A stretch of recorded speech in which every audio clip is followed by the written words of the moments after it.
जाइथिलु hospital से झीर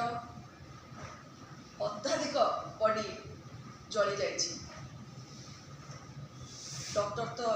कही सारे ऑलरेडी एम्स रे 75% बर्न इंजुरी होइछि। दुखर कथा होछि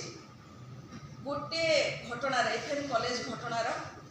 निया लिभि नाही, पुणी एक हृदय विदारक दृश्य, पुणी एक एभली अभावनीय कांड, सेटा पुणी राजधानी मात्र 50 किलोमीटर दूर, थानारू मात्र 1 किलोमीटर दूर। दिन दहाड़े केमती गोटे छोट झील को दुर्बृत्त माने मुहरे टावल पके नदी कड़ को लेकिन पुणी सेठी कौन कर से तो सेन्स ना से तो कही पारुनी, किंतु जहाँ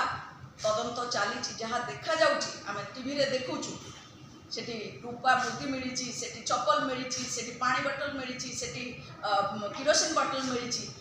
ये सब कौन जना पड़ुची से कहीं नदी पठा को नहीं थिले